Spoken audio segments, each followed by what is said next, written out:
নমস্কার, কর্মকার হেসেলে সবাইকে স্বাগত। শীতকাল কিন্তু পড়ে গেছে, আর শীতকাল মানেই পকোড়া। তো আজকে শেয়ার করছি বাঁধাকপির পকোড়া। তো তার জন্য আমি বাঁধাকপিটাকে 4 ভাগের 1 ভাগ আমি ধুয়ে ভালো করে ঝুরি করে কেটে নিয়েছি।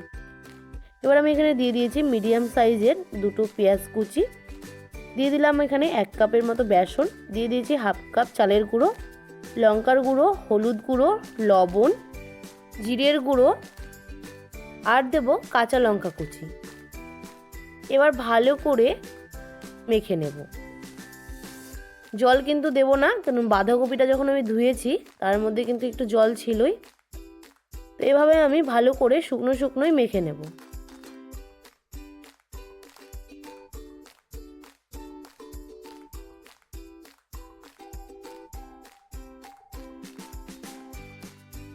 এভাবে আমি মাখতে থাকবো, তাহলে কিন্তু নরম হয়ে যাবে।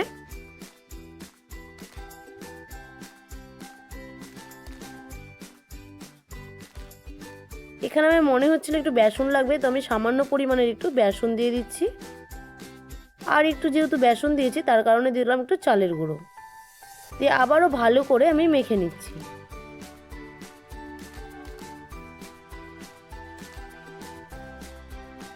পকোড়ার জন্য কিন্তু এবার কিন্তু একদম পারফেক্ট হয়ে গেছে।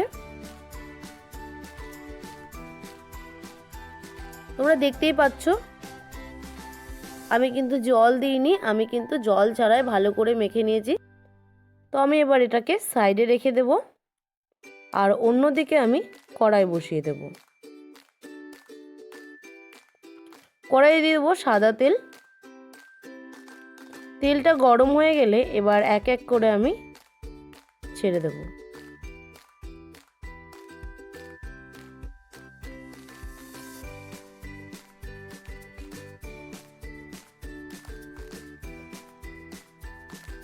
এবার আমি পকোড়াগুলোকে ভেজে নিচ্ছি।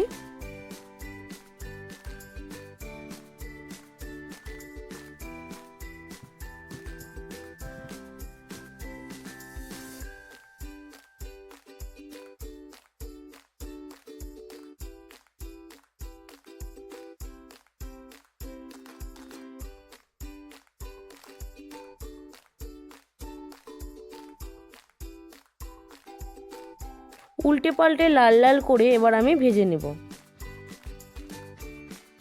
গ্যাসের ফ্লেমটাকে কিন্তু এবার মিডিয়ামে রাখবো, না হলে কিন্তু পুড়ে যাবে আর ভেতরে কাঁচা থাকবে।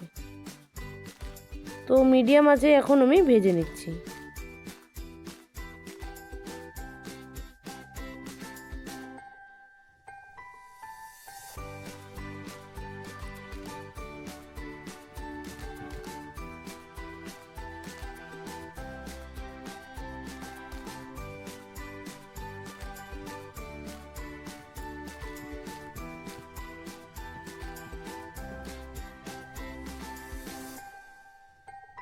দেখুন প্রায় কিন্তু ভাজা হয়ে গেছে।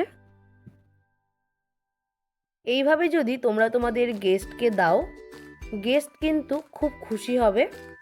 আর যদি তোমরাও সন্ধেবেলা চায়ের সঙ্গে স্ন্যাক্সে খাও, তাহলেও কিন্তু তোমাদের সন্ধেটাও জমে যাবে।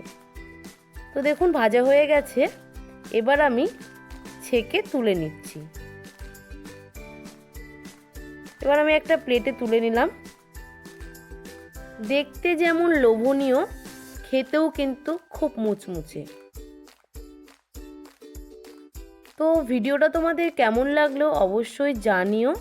ভালো লাগলে লাইক, কমেন্ট, শেয়ার করে দিও। ফেসবুকে দেখলে ফলো করে দিও, আর ইউটিউবে দেখলে আমার চ্যানেলটা সাবস্ক্রাইব করে দিও। কতটা ক্রিস্পি হয়েছে দেখুন।